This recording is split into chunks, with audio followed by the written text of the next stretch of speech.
All right, welcome to the show, y'all. I got an awesome one for you today. So, State of the Union was the other night. I hope everybody checked out our live stream. It was myself and the Breaking Points crew, and we had a blast. Well, now I got a lot of the fallout from the State of the Union. So, Donald Trump did a direct response, what he calls the real State of the Union. Awesome. Still hanging on to the 2020 re-election stuff. I'm not going to talk about Sarah Huckabee Sanders because... just snooze fest all day long. There's nothing interesting to say in regards to her. I will be talking about the Trump versus Ron DeSantis fight heating up. Trump is now doing some low blowskis. And then also, surprising, but Fox News is kind of torn on Republicans heckling Trump. And they also were kind of admitting, like, hey, man, he was right when he said you guys want to cut Social Security and Medicare. So anyway, we have all that and much, much more. So let's go ahead and kick it off here. So Biden did his State of the Union address the other night. It was about an hour and 15 minutes or so. Overall, did a decent job given who he is and what his agenda is. I mean, we're going to get to a poll later on in the show. How do the American people feel about it? Because it doesn't matter, like, how I feel about it, how you feel about it. That doesn't necessarily matter. What matters is the amalgamation of how the country feels about it and what it's going to do to his numbers, what it's going to do to his reelection chances. So some pretty surprising numbers that are, he got a big spike in his numbers after this speech. Well, Donald Trump came out and gave his response to the State of the Union. He calls it the real State of the Union. We're going to listen to it here and we'll react as we go. Here's the real State of the Union. Over the past 2 years under Biden, millions and millions of illegal aliens from 160 different countries have stormed across our southern border. Drug cartels are now...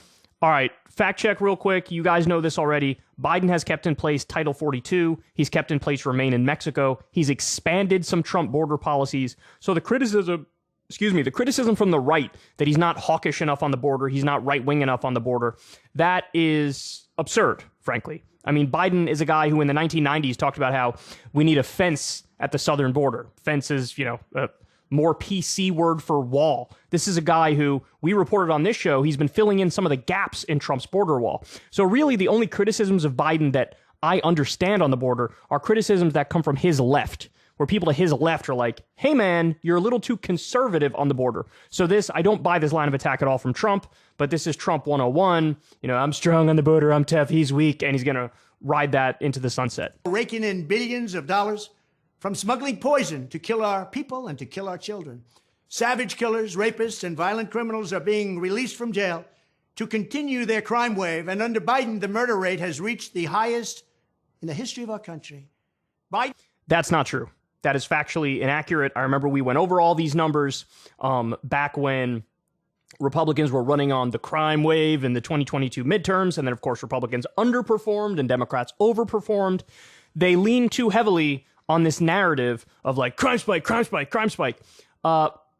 There's maybe a slight uptick in certain areas, but the idea that like now we live in a hellscape where, the murder rate is through the roof, that's not accurate. And the radical Democrats have wasted trillions of dollars and caused the worst inflation in half a century. Real wages are down 21 months in a row. Gas prices have soared and are now going up much higher than even before. And the typical American family is paying $2,200 in increased energy and food costs each year. Joe Biden's weaponized Justice Department, and I'm a victim of it, is persecuting his political opponents. Classic Trump. I'm a victim. They're very unfairly treating me. Well, hold on now. Biden's been caught with like a bunch of, top secret and classified documents, and now there's an investigation into him as well. So when you go out there and do the tap dance of like, this is unfair, this is political persecution, it's like, okay, well, is it political persecution of Biden too, that they're going after him? No. The reality is he broke the law. You broke the law. Mike Pence broke the law. And now there's an investigation into it. Now with Pence and Biden, they happen to be working with the FBI and the authorities. They weren't trying to hide it like Trump was. But, I mean, look, they're looking into you guys because you should be looked into. Now, by the way, when it comes to Trump and when it comes to Biden, Like, these are the least of my concerns. On their list of crimes, this is pretty far down the list. I think they're both deeply corrupt. You got Jared Kushner taking $2 billion from Saudi Arabia to do favors for them. Trump has also taken millions from Saudi Arabia as well to do favors for them. Israeli banks had given money to Jared Kushner. That's a question. In terms of Biden, look, classic politician, scummy politician, raised billions of dollars over his career from corporations.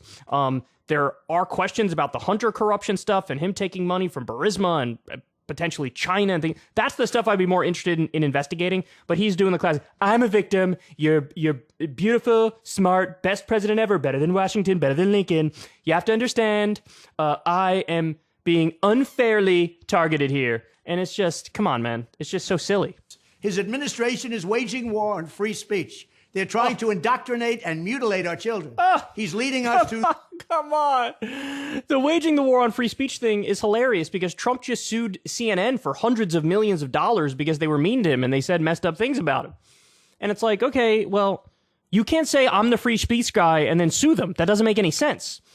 You know, if you truly believe in free speech, you say they have a right to even be wrong about stuff. They have a right to even lie about stuff. If you truly believe in free speech, you would take that position. But he's not. He's suing them. I mean, this is a guy who said we should punish flag burning with a year in jail when he was president. That's deeply anti-free speech. That's literally against the First Amendment, according to the Supreme Court of the United States of America. He said we should open up the libel laws. He sued Bill Maher over a joke before he was president. So to say Biden's anti-free speech, well, what are you then? What are you? And he wants to mutilate our children. Has Biden said a single word about, trans surgeries on kids? Biden is like, they like to attack him as being super woke. He's the least woke Democrat in the entire country, right? This is a guy who can't go 7 seconds without some sort of racial gaffe. Remember when he said back in the day when he was senator, you can't go into a almost said you can't go into a 9/11. You can't go into a 7-Eleven without seeing an Indian guy behind the counter. Like, that's who Joe Biden is. It's the grandpa dude who barely knows where he is, and he's stumbling and he's bumbling, and the idea that he's sitting there and he's like, you're not being intersectional enough. Like, what do you... this guy's not woke at all. Stop with this nonsense, with this... Really, Joe Biden is passing laws to increase trans surgeries on minors? Like, what are you saying, man? This is fairyland stuff. This is unicorn fairy dust bullshit. The brink of World War III, and on top of all of that, he's the most corrupt president in American history, and it's not even close. But the good news is we are going to reverse every single crisis, calamity, and disaster that Joe Biden has created. I am running for president to end the destruction of our country and to complete the unfinished business of making America great again. We will make our country better than ever before, and we will always put America first. Thank you.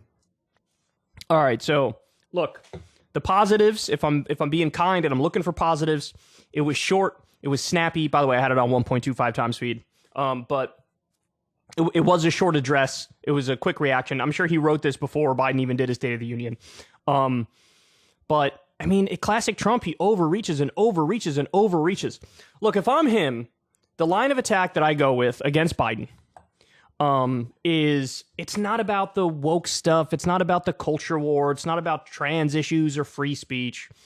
I would just go over and over on inflation. I would hit him over and over on wages. I would hit him over and over on, in the past, Biden had proposed a deal to cut Social Security and Medicare. Like, that's where he's weakest. He's weakest on being sort of a standard status quo politician, a neoliberal status quo manager. And now it's harder for Trump to make these arguments at all now because he was president for 4 years and he was deeply pro-establishment. So it's hard for him to pretend like he's an economic populist when his biggest legislative accomplishment was a tax cut where 83% of the benefits went to the rich over the long run. So he doesn't really have many good arguments. So what does he do? He goes classic Trump, hyperbole, go over the top with it. He's the most corrupt president ever, ever, ever. He wants to mutilate your children. I mean, look, Republicans tried this in the midterms. They tried to go all in on like the anti-woke stuff. They tried to go all in on the, oh my God, historic crime wave. None of that worked. So for him to regurgitate a lot of those talking points, it's just not that compelling. It's really not. Now, Sarah Huckabee Sanders, same thing in her address. It was all like, this president's so woke, bro. How do you think that argument can stick on Joe Biden? I mean, really? You think the average American looks at Joe Biden and goes, too woke? Like, what? So, I mean, they're still just lost. I do think that with this Republican Civil War, they're going to have to work some stuff out, come out with a better strategy, because this is just throwing everything against the wall and hoping that something sticks. Again, I would hit him on the economy. I'd hit him on wages. I'd hit him on inflation. Yeah, honestly, there is a line of attack there on Russia and Ukraine. If Trump keeps going out there and saying, I'll get us a deal in one day. I mean, just totally bogus. He's not going to be able to do that. But that is a line of attack where there's a chance there. You know what I mean? There's a chance. Hey, we're escalating a little too much. This is getting kind of scary. World War III is on the brink.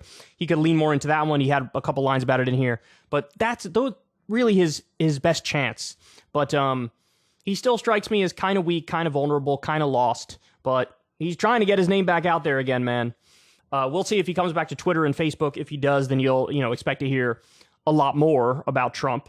He's still siloed over there on Truth Social, talking to QAnon and Pizzagate believers nonstop and retweeting insane conspiracy theories. But yeah, there you go. There's Donald Trump's response. Overall, it was good that it was short, but everything else was a little silly. Hey, y'all, do me a favor and like and subscribe. It helps out big time in the algorithm.